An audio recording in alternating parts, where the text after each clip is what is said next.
Welcome to the tar education friends. Target all rounder के tar education में मैं प्रकाश कुमार आप सभी का स्वागत करता हूं। दोस्तों, आज है 4 मार्च 2022। चूँकि 2 तारीख से लेकर अब तक 2-3 दिन का ये डेली करंट अफेयर क्लास टार एजुकेशन पर किसी कारणवश नहीं कराया जा सका था, तो आज हम लोग 2 से लेकर 4 तारीख तक के सभी महत्वपूर्ण करंट अफेयर्स देखेंगे। साथ में देखेंगे ये सभी एक्स्ट्रा फैक्ट्स जो आपको औरों से आगे रखेगा। इस क्लास का पीडीएफ आप टार एजुकेशन के इन सभी सोशल मीडिया प्लेटफॉर्म्स और टार एजुकेशन की वेबसाइट से विजिट करके पीडीएफ और अन्य बहुत सारे मटेरियल्स डाउनलोड और पढ़ सकते हैं। सभी का लिंक नीचे डिस्क्रिप्शन बॉक्स में दिया हुआ है। प्रश्न यहाँ हिंदी इंग्लिश दोनों में है, ऑप्शंस भी हिंदी इंग्लिश दोनों में है। आपसे आग्रह है कि क्लास को अंत तक अटेंड करें, तभी आपको इस क्लास का महत्व पता चलेगा। तो चलिए दोस्तों, माफ़ी चाहता हूँ बीच में 1-2 रोज क्लास नहीं हुआ है, तो शुरू करते हैं बिना देर किए। पहला प्रश्न है, who has been appointed as the Mumbai police commissioner recently. हाल ही में किसे मुंबई पुलिस आयुक्त के रूप में नियुक्त किया गया है? सही जवाब है संजय पांडे। संजय पांडे को जो 1986 बैच के इंडियन पुलिस सर्विस अर्थात आईपीएस इंडियन पुलिस सर्विस के अधिकारी संजय पांडे हैं, इन्हीं को महाराष्ट्र के मुंबई पुलिस आयुक्त के रूप में नियुक्त किया गया है। महाराष्ट्र की बात हो रही है तो इसके बारे में देख लेते हैं। महाराष्ट्र की राजधानी मुंबई है। इस राज्य का स्थापना 1 मई 1960 में 1960 में। मुख्यमंत्री अभी कौन है? उद्धव ठाकरे हैं। और राज्यपाल कौन है? भगत सिंह कोश्यारी। चलिए, ये तो रहे इस एक्स्ट्रा फैक्ट्स। देखते हैं ऑप्शन से। ऑप्शन से चूंकि ये प्रश्न नई नियुक्तियों पर आधारित है, तो ऑप्शन से भी हम लोग हाल फिलहाल के बिल्कुल लेटेस्ट नई नियुक्तियों अपॉइंटमेंट्स के बारे में कुछ चर्चा करेंगे। ध्यान से सुनिएगा। जुनैद कमाल अहमद, इनको हाल ही में क्या बनाया गया है? तो ये हाल ही में इनको विश्व बैंक अर्थात वर्ल्ड बैंक के उपाध्यक्ष नियुक्त किया गया है। जुनैद कमाल अहमद। वर्ल्ड बैंक के बारे में देखते हैं। वर्ल्ड बैंक का स्थापना कब हुआ है? तो उसका जुलाई 1944 में वर्ल्ड बैंक का स्थापना हुआ है। वर्ल्ड बैंक का हेडक्वार्टर कहाँ है? तो वाशिंगटन डीसी यूएसए में है। और इसके प्रेसिडेंट कौन है? अध्यक्ष कौन है? तो वो हैं डेविड मलपास। ये याद रखिएगा, डेविड मलपास इसके अध्यक्ष हैं और उपाध्यक्ष बनाया गया है जुनैद कमाल अहमद को। ध्यान रखेंगे।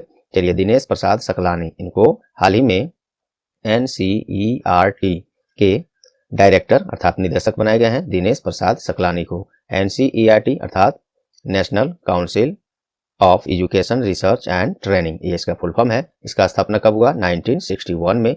इसका हेडक्वार्टर कहाँ है? न्यू दिल्ली है, न्यू दिल्ली।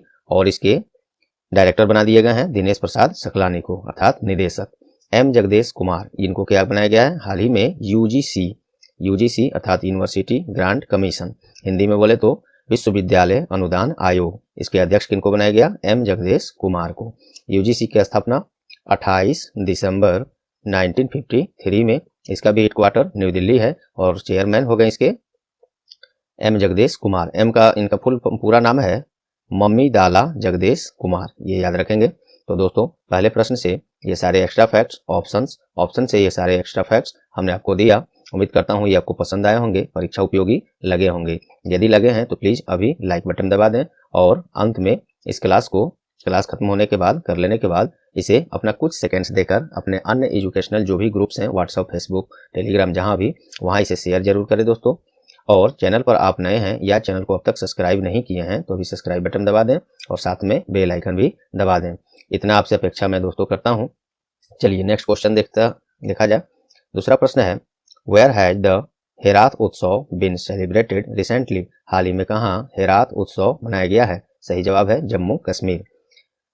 जम्मू कश्मीर में कश्मीरी पंडितों के द्वारा ये हेरात उत्सव मनाया जाता है। और ये हेरात उत्सव जो है खासकर भगवान शिव के पूजा जो होता है, अभी 1-2 रोज पहले हुआ है महाशिवरात्रि, इसी के रूप में ही मनाया जाता है हेरात उत्सव। जम्मू कश्मीर की बात हुई है तो इसके राज्यपाल कौन है? हालांकि केंद्र शासित प्रदेश में राज्यपाल नहीं, लेफ्टिनेंट गवर्नर अर्थात उप राज्यपाल होते हैं, जो कि हैं मनोज सिन्हा। जम्मू कश्मीर की 2 राजधानियां हैं, एक है जम्मू विंटर सीजन के लिए, एक है श्रीनगर समर सीजन के लिए। आइए ऑप्शन से कुछ ऐसे ही उत्सव फेस्टिवल्स के बारे में चर्चा करते हैं जो हाल फिलहाल के करंट इवेंट्स में रहे हैं चर्चा में और आपके एग्जाम्स के पार्ट्स बनेंगे। चलिए, तो ये राजस्थान में कौन सा उत्सव हाल ही में मनाया गया? तो यहाँ पे मरु उत्सव मनाया गया। इसको हिंदी में ही लिख देता हूँ, मरु उत्सव। ये मनाया गया है राजस्थान के पोखरन में। 4 दिनों तक ये मनाया जाने वाला मरु उत्सव राजस्थान के पोखरन में मनाया जाता है। और इस मरु उत्सव को एक अन्य नाम जैसलमेर रेगिस्तान उत्सव के नाम से भी जाना जाता है। राजस्थान में हुआ है, तो राजस्थान के बारे में देखते हैं। राजस्थान की राजधानी जयपुर है। राजस्थान राज्य का स्थापना 30 मार्च 1949 में। राजस्थान के मुख्यमंत्री कौन है? अशोक गहलोत हैं। राज्यपाल कौन है? कलराज मिश्रा। ये सभी फैक्ट्स याद रखेंगे। चलिए, तेलंगाना की न्यूज में है, तो तेलंगाना में हाल ही में, इसको मैं हिंदी में ही लिखता हूँ, मेदाराम जतारा, ये उत्सव मनाया गया है तेलंगाना राज्य में। और ये क्या होता है, तो देखिए, ये जो मेदाराम जतारा उत्सव है, कुंभ मेला जो हम लोग यहाँ होता है, जो एशिया का सबसे बड़ा, विश्व का सबसे बड़ा मेला है, उसके बाद दूसरा सबसे बड़ा ये उत्सव है मेदाराम जतारा, तेलंगाना में मनाया गया है। और ये खासकर आदिवासी कल्याण विभाग तेलंगाना के सहयोग से, वहाँ पे एक जाति है कोया जनजाति है, उसी के द्वारा इसका आयोजन किया जाता है मेदाराम जतारा तेलंगाना में। तेलंगाना राज्य की स्थापना कब हुई है? तो 2 जून 2014 में आंध्र प्रदेश से अलग करके। तेलंगाना राज्य की राजधानी कहाँ है? तो ये हैदराबाद है। तेलंगाना राज्य के मुख्यमंत्री कौन है? के चंद्रशेखर राव हैं। और राज्यपाल कौन है? तो तमिलिसाई सौंदरराजन। चलिए, मध्य प्रदेश की न्यूज में है, हाल ही में खजुराहो नृत्य उत्सव मनाया गया है। कहाँ पे? तो मध्य प्रदेश के खजुराहो में खजुराहो डांस फेस्टिवल का आयोजन किया गया है। मध्य प्रदेश की राजधानी भोपाल है। मध्य प्रदेश में वर्तमान मुख्यमंत्री शिवराज सिंह चौहान हैं और राज्यपाल मंगू भाई छगन भाई पटेल हैं। ये सभी फैक्ट्स दूसरे प्रश्न से आपको मिला। उम्मीद करता हूँ पसंद आए होंगे। नेक्स्ट है, recently which state government has declared the state as disturbed area. हाल ही में किस राज्य सरकार के द्वारा राज्य को अशांत क्षेत्र घोषित किया गया है? सही जवाब है असम। असम सरकार राज्य को अशांत क्षेत्र के रूप में अगले 6 महीने के लिए इसकी घोषणा कर दिया है। और यह घोषणा सशस्त्र बल विशेष शक्तियां, जो स्पेशल पावर एक्ट होता है, उसी 1958 की धारा 3 के तहत ये शक्तियां प्रदान की गई हैं और इसको अप्लाई किया गया है राज्य को अशांत क्षेत्र के रूप में। असम के बारे में देखते हैं। असम जो है भारत का संघटक राज्य अर्थात कंस्टिट्यूएंट स्टेट ऑफ इंडिया के रूप में 15 अगस्त 1947 को इसको मान्यता दिया गया। और कंट्री स्टेटहुड अर्थात पूर्ण राज्य का दर्जा, इसको भारतीय राज्य का दर्जा कब मिला? 26 जनवरी 1950 को। असम राज्य का राजधानी दिसपुर है। मुख्यमंत्री हेमंत बिस्व शर्मा है और राज्यपाल प्रोफेसर जगदीश मुखी हैं। ये रहे इसके बारे में। आइए कुछ ऑप्शन से हम लोग चर्चा करते हैं जो काफी महत्वपूर्ण होंगे आपको। ऑप्शन से जो भी हम लोग देते हैं वो मोस्ट इंपोर्टेंट होते हैं और एग्जाम्स के पार्ट्स बनने के 100% चांस रहते हैं। जब 100% कह दिया तो चांस क्या, वो आने ही वाला है। उसी तरह का एग्जाम्स में आपको। चलिए, हिमाचल प्रदेश की न्यूज में रहा है, तो हिमाचल प्रदेश, एक प्रश्न है कि सभी योग्य जनसंख्या को 100% कोविड-19 का टीकाकरण करने वाला देश का पहला राज्य कौन बन गया है? तो ये हिमाचल प्रदेश ही है, जो अपने राज्य के सभी योग्य लोगों को, जिनको टीका लग जाना चाहिए उनको, तो उस पूरी जनसंख्या को, योग्य जनसंख्या के 100% जनसंख्या को कोविड-19 का टीकाकरण करने वाला ये पहला राज्य बन गया है। ये तो पहला राज्य बन गया है। तो कुछ और इससे काफी महत्वपूर्ण है, ध्यान से सुनिएगा। ये तो पहला ऐसा राज्य जो 100% टीकाकरण कर लिया है। अगर आपसे पूछा जाए कि देश का पहला ऐसा जिला जो 100% जनसंख्या को, जो योग्य जनसंख्या को टीकाकरण कर दिया है, तो वो कौन है? तो वो है इंदौर। मध्य प्रदेश का इंदौर एक जिला है जो 100% कोविड-19 टीकाकरण करने वाला पहला जिला बन गया है। ये हो गया जिला, ये हो गया राज्य। अब बात करते हैं गांव का या शहर का। एक शहर है, भारत का पहला ऐसा शहर जो 100% योग्य जनसंख्या को कोविड-19 टीकाकरण करने वाला पहला शहर बन गया है। वो कौन है? तो वो है भुवनेश्वर। काफी महत्वपूर्ण पॉइंट्स मैं आपको बता रहा हूँ, इसको ध्यान से सुनिएगा। पुनः मैं एक बार रिपीट कर दूंगा इसको। तो शहर बन गया भुवनेश्वर। और गांव की बात करें, पहला ऐसा गांव भारत का जो 100% अपने योग्य जनसंख्या को कोविड-19 टीकाकरण कर दिया है, वो है जम्मू एंड कश्मीर में। गांव का नाम है वेयान। हिंदी में इसको मैं लिखता हूँ वेयान गांव है। देखिए, पहला 100% कोविड-19 टीकाकरण करने वाला भारत का पहला राज्य हिमाचल प्रदेश, पहला जिला इंदौर, पहला शहर भुवनेश्वर और पहला ऐसा गांव ये है जम्मू कश्मीर का वेयान। तो काफी इंपॉर्टेंट एक ऑप्शन से देखिए आपको कितना चीज हमने इसको सर्च करके कलेक्ट करके आपके लिए लाया गया है। चलिए, गोवा के बारे में देखते हैं। गोवा न्यूज में क्यों है? तो 100% अर्थात 100% खुले में शौच से मुक्त, जिसे इंग्लिश में ODF कहते हैं, ओपन डिफिकेशन फ्री, खुले में शौच से मुक्त और हर घर बिजली तथा हर घर नल पहुंचाने वाला भारत का पहला राज्य कौन बना है? तो ये गोवा बना है। गोवा राज्य का राजधानी कहाँ है? पणजी है। गोवा के मुख्यमंत्री वर्तमान प्रमोद सावंत हैं। अभी तो वहाँ चुनाव हो रहा है, देखिए अब नेक्स्ट कौन बनता है। फिलहाल प्रमोद सावंत हैं। और राज्यपाल कौन है? PS श्रीधरन पिल्लई। चलिए मध्य प्रदेश के बारे में देखते हैं, मध्य प्रदेश की न्यूज में है। तो नई शिक्षा नीति जो आया था, नई NEP 2020 न्यू एजुकेशन पॉलिसी 2020 अर्थात नई शिक्षा नीति 2020 को लागू करने वाला भारत का दूसरा राज्य कौन है? तो ये मध्य प्रदेश है। तो ये तो बन गया दूसरा राज्य, जो कि आपसे हो सकता है कहीं नहीं पूछा जाए, लेकिन यहाँ पे मैं आपको बताऊंगा, ये न्यूज में भी लेटेस्ट में रहा है इसलिए मैं दिया हूँ। तो ये तो बन गया दूसरा राज्य जो नई शिक्षा पॉलिसी को लागू किया है। तो पहला ऐसा कौन राज्य है भारत का जिसने इसको लागू किया था सबसे पहले? तो वो है कर्नाटका। कर्नाटका ये पहला राज्य है जो नई शिक्षा नीति अर्थात न्यू एजुकेशन पॉलिसी 2020 को लागू किया था, याद रखेंगे। और नई शिक्षा नीति 2020 जो है ये शिक्षा नीति 1986 का स्थान लिया है। मोस्ट इंपोर्टेंट पॉइंट है, ये भी याद रखिएगा। तो ये सभी रहे फैक्ट्स तीसरे प्रश्न से। चलिए देखते हैं नेक्स्ट।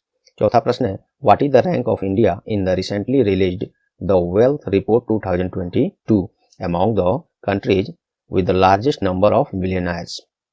हाल ही में जारी द वेल्थ रिपोर्ट 2022 में सबसे अधिक अरबपतियों की आबादी वाले देशों में भारत का रैंक क्या है? इसका सही जवाब है थर्ड। तीसरा स्थान है अरबपतियों की सूची में सबसे ज्यादा अरबपति किस देश में है? इस मामले में भारत तीसरे स्थान पर है। तो ये तो तीसरे स्थान पर है। मोस्ट इंपोर्टेंट है पहला, वो भी देखते हैं। तो इसमें पहले स्थान पर संयुक्त राज्य अमेरिका और दूसरे स्थान पर चीन है। ये मोस्ट इंपोर्टेंट, इसको याद रखेंगे।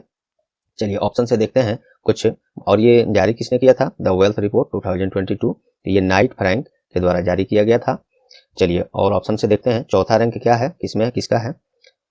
तो अभी हाल ही में ग्लोबल एंटरप्रेन्योर मॉनिटर 2021-22 अर्थात जेम 2021-22 ग्लोबल एंटरप्रेन्योर मॉनिटर, इसमें भारत का रैंक क्या है? तो ये चौथा है। और इसमें पहले स्थान पर सऊदी अरब है, सऊदी अरबिया, जिसे हिंदी में सऊदी अरब ही कहते हैं। तो पहले स्थान पर सऊदी अरब और चौथे स्थान पर अपना देश भारत है। 46 ये रैंक किसका है?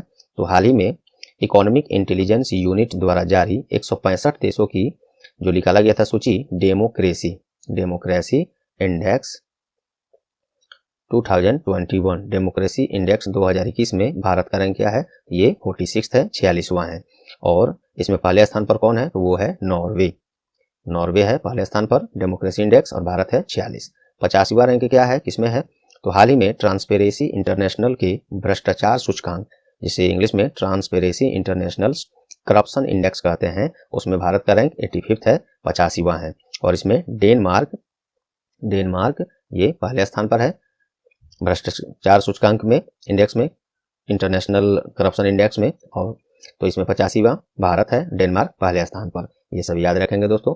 क्योंकि दोस्तों 2 रोज से क्लास नहीं हुआ था, ये लगातार 3 दिन का क्लास ये आज हम लोग लेकर आए हैं, आज 4 फरवरी को।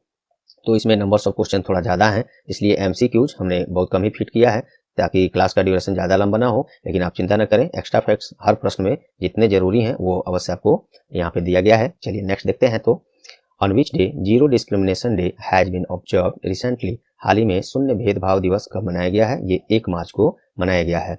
मुद्दों, हिंसा के मामलों या सामान्य हिंसा को भड़काने वाली मानसिकता के खिलाफ लड़ाई के लिए हर साल 1 मार्च को शून्य भेदभाव दिवस अर्थात जीरो डिस्क्रिमिनेशन डे मनाया जाता है। इसका विषय क्या है, थीम क्या है 2022 में? Remove laws that harm, create laws that empower. ये इसका थीम है। क्योंकि ये अंतर्राष्ट्रीय स्तर का दिवस है तो इंग्लिश में ही इसका ये रहता है, थीम रहता है। आप चाहें तो इसको हिंदी में, हालांकि पूछेगा तो आपको ऐसे ही पूछेगा। चलिए नेक्स्ट क्वेश्चन देखते हैं। Where has the technology summit 2022 been organized recently, हाल ही में प्रौद्योगिकी शिखर सम्मेलन 2022 का आयोजन कहाँ किया गया है? नई दिल्ली। भारतीय उद्योग परिसंघ अर्थात कॉन्फेडरेशन ऑफ इंडियन इंडस्ट्री, जिसे CII कहते हैं, तथा विज्ञान और प्रौद्योगिकी विभाग, जिसे DST शॉर्ट में कहते हैं, के संयुक्त प्रयास से 28वीं प्रौद्योगिकी शिखर सम्मेलन 2022 का आयोजन नई दिल्ली में किया गया है। और जो सम्मेलन का आयोजन हुआ है, इसमें पार्टनर कंट्री कौन रहा है? तो ये सिंगापुर रहा है, अर्थात भागीदार देश सिंगापुर। चलिए सिंगापुर के बारे में कैपिटल और करेंसी आपको याद है तो कमेंट में चलिए बताइए क्लास के अंत में, या रोक कर अभी पोस्ट कर दीजिए। चलिए, और केंद्रीय राज्य मंत्री विज्ञान और प्रौद्योगिकी मंत्रालय के मंत्री कौन है? डॉक्टर जितेंद्र सिंह। नेक्स्ट है, who has been appointed as the chairman of the national assessment and accreditation council अर्थात NAAC। NAAC के अध्यक्ष कौन बनाए गए हैं? हिंदी में इसको राष्ट्रीय मूल्यांकन और प्रत्यायन परिषद कहते हैं। तो ये बने हैं भूषण पटवर्धन। NAAC का full form national assessment and accreditation council होता है। चलिए, और ये जो है यूजीसी के द्वारा अर्थात यूनिवर्सिटी ग्रांट कमीशन, हिंदी में विश्वविद्यालय अनुदान आयोग द्वारा शिक्षाविद और अनुसंधान वैज्ञानिक भूषण पटवर्धन को इसके नैक के अध्यक्ष बनाया गया है। और ये क्या है नैक? तो यूजीसी द्वारा स्थापित एक स्वायत्त निकाय है जो कॉलेजों, विश्वविद्यालयों और अन्य मान्यता प्राप्त संस्थानों जैसे उच्च शिक्षण संस्थानों का मूल्यांकन और मान्यता प्रदान करता है। तो काफी ये हाई रेटेड इंस्टीट्यूशन है। और तो यूजीसी के द्वारा ये है, तो यूजीसी के बारे में देख लेते हैं। हालांकि मैंने ऊपर एक प्रश्न में बता दिया है। यूनिवर्सिटी ग्रांट कमीशन, इंग्लिश इसका फुल फॉर्म है, हिंदी में विश्वविद्यालय अनुदान आयोग होता है। इसका स्थापना 28 दिसंबर 1953 में, हेडक्वार्टर इसका मुख्यालय है नई दिल्ली में। इसके अध्यक्ष वही हैं एम जगदेश कुमार, मम्मीदाला जगदेश कुमार। चलिए नेक्स्ट देखते हैं। राष्ट्रीय सांख्यिकी कार्यालय अर्थात एनएसओ, नेशनल स्टैटिस्टिकल ऑफिस के द्वारा वित्त वर्ष 21-22 में भारत का जीडीपी विकास दर कितना का अनुमान लगाया गया है? 8.9%। एनएसओ अर्थात नेशनल स्टैटिस्टिकल ऑफिस इसका होता है फुल फॉर्म। 8.9% जीडीपी विकास दर अनुमान लगाया है इसने 21-22 वित्त वर्ष के लिए। नेक्स्ट है, हाल ही में जन औषधि दिवस सप्ताह मनाया गया है। कब से कब तक मनाया जा रहा है? 1 से 7 मार्च अभी जारी है, मनाया जा रहा है। तो ये 7 मार्च 2022 को इस बार चौथा जन औषधि दिवस मनाया जाएगा, जिसके उपलक्ष्य में 1 से 7 मार्च 2022 तक इसको सप्ताह के रूप में, जन औषधि दिवस सप्ताह के रूप में मनाया जा रहा है। विषय है इसका जन औषधि जन उपयोगी। प्रधानमंत्री जन औषधि परियोजना को इसे जो इसकी बात हो रही है, इसको कब लॉन्च किया गया था? 2008 में भारत सरकार के रसायन और उर्वरक मंत्रालय के द्वारा शुरू किया गया था। इसमें क्या होता है? तो जागरूकता तो बढ़ाया जाता है कि जन औषधि का क्या उपयोग है, क्या इसका खासियत है दवाओं के रूप में लेने का। और खासकर इसमें जेनरिक दवाओं को सभी के लिए सस्ती कीमतों पर उपलब्ध कराया जाता है इस जन औषधि केंद्र के द्वारा। बहुत जगह इसके हजारों में इसके खुल चुके हैं और हर साल बहुत इसके केंद्र खोले भी जा रहे हैं सरकार के द्वारा, जहां से आप सस्ती दामों पर दवाएं, जेनरिक दवाएं ले सकते हैं। और केंद्रीय स्वास्थ्य और परिवार कल्याण मंत्री तथा केंद्रीय रसायन और उर्वरक मंत्री भी कौन है? श्री मनसुख मंडाविया हैं। ये मोस्ट इंपोर्टेंट, ये भी याद रखेंगे। नेक्स्ट है, हाल ही में कहाँ राष्ट्रपति के द्वारा आरोग्य वनम का उद्घाटन किया गया है? तो ये राष्ट्रपति भवन दिल्ली में किया गया है। इसमें क्या है? तो देखिए, इसमें योग मुद्रा में बैठे मानव के आकार में विकसित किया गया। इसको 6.6 एकड़ में फैला है ये आरोग्य वनम। और इसमें लगभग 215 जड़ी बूटियां और पौधे जैसे नीम, तुलसी, बेर, अश्वगंधा आदि शामिल हैं, जिनका उपयोग आयुर्वेद में चिकित्सीय उद्देश्यों के लिए किया जाता है। तो आरोग्य वनम, राष्ट्रपति भवन दिल्ली में इसका उद्घाटन किया गया है, राष्ट्रपति के द्वारा ही किया गया है। चलिए नेक्स्ट है, हाल ही में दिल्ली पुलिस के द्वारा कौन सी डिजिटल पहल लॉन्च किया गया है? तो ये अनुभूति और ई चिट्ठा। दिल्ली पुलिस के द्वारा 3 वैसे डिजिटल पहल लॉन्च किया गया है। एक है अनुभूति, एक है ई चिट्ठा, चिट्ठा होगा या चिट्ठा ही है, ठीक है। और QR बेस्ड आधारित फीडबैक सिस्टम, इसका लॉन्चिंग किया है दिल्ली पुलिस ने। अनुभूति पहल जो है उसमें क्या होगा? तो फीडबैक प्रबंधन प्रणाली जनता और पुलिस के बीच 2 तरफा संचार स्थापित करेगा। ई चिट्ठा में क्या होगा? तो यह विभाग में 8 घंटे की शिफ्ट सुनिश्चित करेगा और कर्मियों की दक्षता और पारदर्शिता में वृद्धि करेगा। दिल्ली के मुख्यमंत्री अरविंद केजरीवाल हैं और राज्यपाल, उपराज्यपाल कौन है? अनिल बैजल हैं। दिल्ली पुलिस कमिश्नर अर्थात दिल्ली पुलिस आयुक्त कौन है? राकेश अस्थाना। नेक्स्ट है, हाल ही में कहाँ दक्षिण पूर्व एशियाई खेल 2022 का आयोजन करने का घोषणा किया गया है? तो ये वियतनाम में किया जाएगा। इसका ये 31वां दक्षिण पूर्व एशियाई खेल है। इंग्लिश में इसको साउथ ईस्ट एशियन गेम्स 2022 कहेंगे। 31वां एडिशन है, वियतनाम में किया जाएगा और 12 से 23 मई 2022 तक इसका आयोजन किया जाएगा। ये एक्चुअली 2021 में ही होने वाला था, लेकिन कोविड-19 महामारी के कारण इसको टाला गया था और अब इसको किया जाएगा यहाँ पे वियतनाम में होगा। तो इसके बारे में देखते हैं। राजधानी हनोई है, मुद्रा वहाँ पे वियतनामीज डोंग चलता है। राष्ट्रपति वियतनाम के नगुयेन जुआन फक हैं और प्रधानमंत्री फाम मिंच किन्ह CPV इसके प्रधानमंत्री हैं। नेक्स्ट है, recently a book based on the autobiography of which chief minister, book का नाम है उंगलील ओरुवन, ये पुस्तक है, ये लॉन्च किया गया है। किस मुख्यमंत्री की आत्मकथा है ये उंगलील ओरुवन, ये ऑटोबायोग्राफी है। किस मुख्यमंत्री पर आधारित? तो ये MK स्टालिन, कहाँ के मुख्यमंत्री हैं? अभी वर्तमान में हैं भी, आपको याद होना चाहिए। ये तमिलनाडु के मुख्यमंत्री हैं MK स्टालिन, इन्हीं की आत्मकथा पर आधारित ये पुस्तक है उंगलील ओरुवन। इसको अभी कांग्रेस पार्टी के प्रमुख जो हैं अपने भाई साहब राहुल गांधी, उन्हीं के द्वारा इसको लॉन्च किया गया है। तमिलनाडु का राजधानी चेन्नई है, मुख्यमंत्री MK स्टालिन है ही और राज्यपाल RN रवि हैं। नेक्स्ट देखते हैं। नेक्स्ट है, on which day citizen accounts day has been observed recently, हाल ही में किस दिन नागरिक लेखा दिवस मनाया गया है? 2 मार्च को 40वें नागरिक लेखा दिवस मनाया गया है। अर्थात इसको सिटीजन अकाउंट्स डे कहते हैं, सिविल अकाउंट्स डे भी कहते हैं। इसको मनाया गया है और ये 46वां एडिशन है, 2 मार्च को मनाया गया है। क्या है ये? तो देखिए ICAS the Indian civil accounts service Bharat सरकार के लिए वित्तीय प्रबंधन सेवाओं के वितरण में मदद करता है, जैसे भुगतान सेवाएं, कर संग्रह प्रणाली इसका समर्थन करता है, सरकारी व्यापी लेखांकन, वित्तीय रिपोर्टिंग इसका कार्य करता है, बजट अनुमान तैयार करता है, नागरिक मंत्रालयों में आंतरिक लेखा परीक्षण भी करता है। तो ये सिविल अकाउंट्स डे या नागरिक लेखा दिवस 2 मार्च को मनाया जाता है, 46वां एडिशन है, ये याद रखेंगे। नेक्स्ट है recently which has become the first village to be fully solarized by a foundation. हाल ही में किस फाउंडेशन के द्वारा नहीं होगा दोस्तों, यहाँ पे होगा फाउंडेशन के द्वारा पूरी तरह से सोलराइज्ड होने वाला पहला गांव कौन बन गया है? ये है दुधला। कहाँ है? तो ये गुजरात में है ये गांव, दुधला गांव, जो किसी फाउंडेशन के द्वारा पूरी तरह से सोलराइज होने वाला पहला गांव बन गया है। चलिए और इसके बारे में देखते हैं। लगभग 350 घरों और आंगनबाड़ी और ग्राम पंचायत जैसे सार्वजनिक क्षेत्रों को बिजली देने के लिए 450 किलोवाट सौर रूफटॉप परियोजना का उपयोग किया जाएगा इसमें। ऐसा गुजरात में है ये। तो गुजरात के राज्य की स्थापना 1 मई 1960 में, राजधानी गांधीनगर है, मुख्यमंत्री भूपेंद्र पटेल हैं और राज्यपाल आचार्य देवव्रत हैं। नेक्स्ट देखते हैं, हाल ही में किसने भारत पे के प्रबंध निदेशक पद से इस्तीफा दे दिया है? इनका नाम है अशनीर ग्रोवर। इन्होंने भारत पे के प्रबंध निदेशक पद से MD पद से इस्तीफा दे दिया है। भारत पे क्या है? आप लोगों को पिछले क्लास में काफी अच्छे से इसको बताया था, मैं अपनी भाषा में यहाँ लिखा हूँ। भारत पे ऐसे समझ ही रहे हैं आप लोग, फिर भी मैं बताता हूँ। एक फिनटेक कंपनी है भारत पे, जो भारत के छोटे व्यापारियों और किराना स्टोर मालिकों को सेवा प्रदान करती है, पेमेंट, विड्रॉल, पेमेंट एक्सेप्ट, ऐसी सुविधाएं। कंपनी UPI भुगतान के लिए inter operable QR code, card स्वीकृति के लिए भारत स्वाइप POS मशीन जिसे कहते हैं, और लघु व्यवसाय वित्तपोषण सहित फिनटेक उत्पादों की एक श्रृंखला प्रदान करती है। यह छोटे व्यापारियों को भारत पे, ये 2 बार हो गया है दोस्तों लग रहा है, 2 बार हो गया है, और ये 3 से 12 महीने तक के लिए 7 लाख व्यापारी ऋण भी प्रदान करता है। ये भी पॉइंट आप याद रख सकते हैं। भारत पे के बारे में और देखें तो इसका स्थापना 20 मार्च 2018 में, हेडक्वार्टर न्यू दिल्ली है और इसके CEO सुहेल समीर हैं।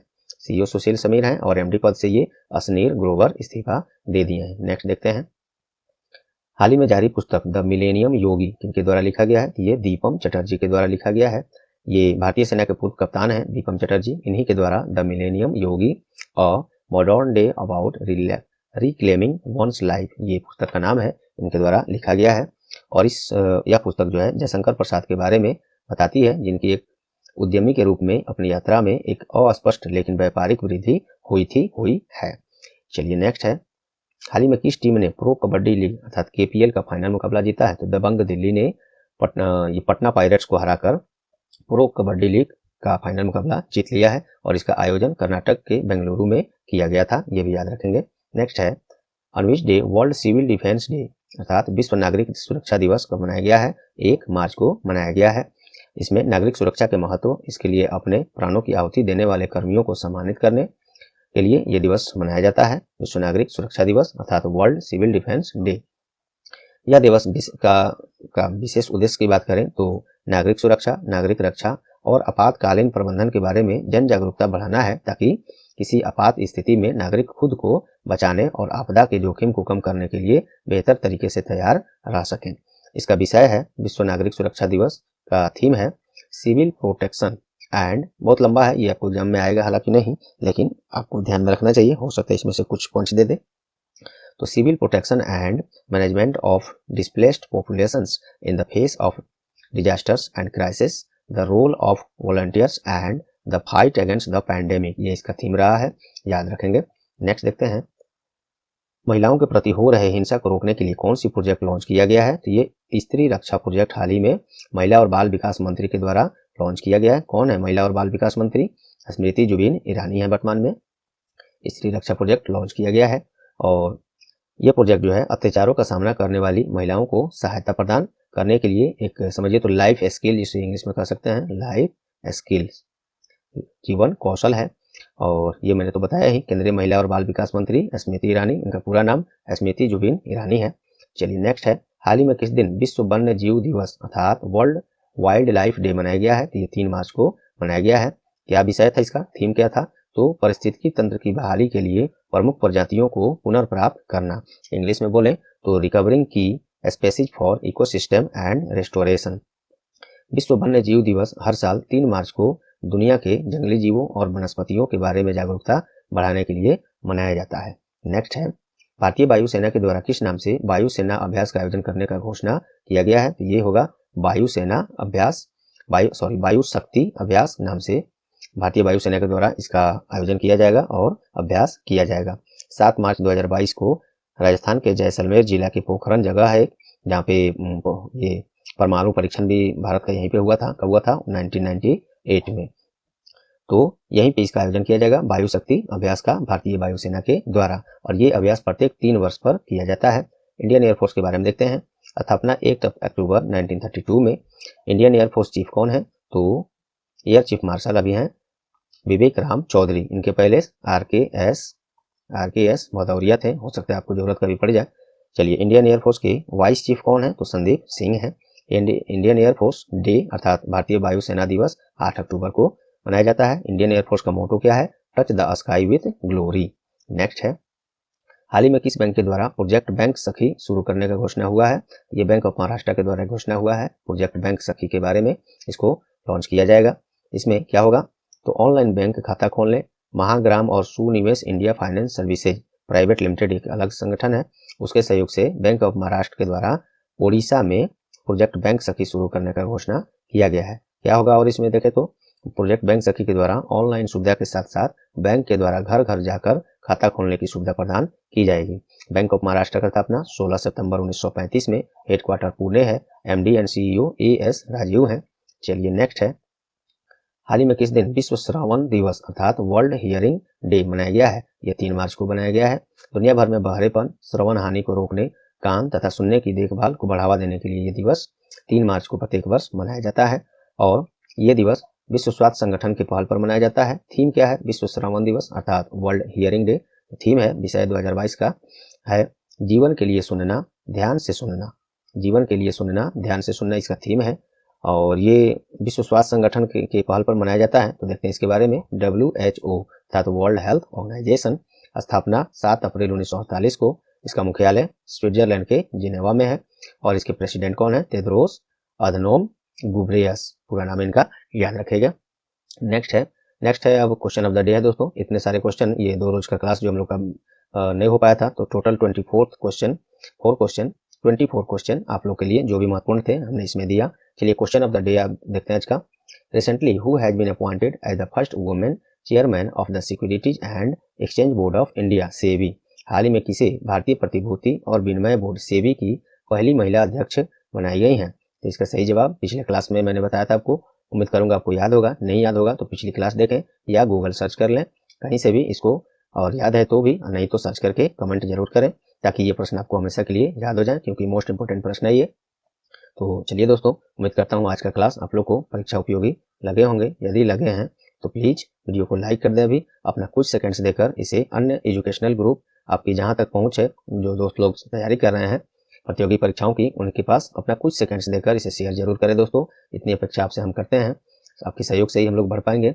और चैनल पर आप नए हैं या चैनल को अब तक सब्सक्राइब नहीं किए हैं तो अभी सब्सक्राइब बटन दबा दें और बेल आइकन भी दबा दें, जिससे सभी क्लास के नोटिफिकेशन आपको सबसे पहले और निश्चित ही मिले।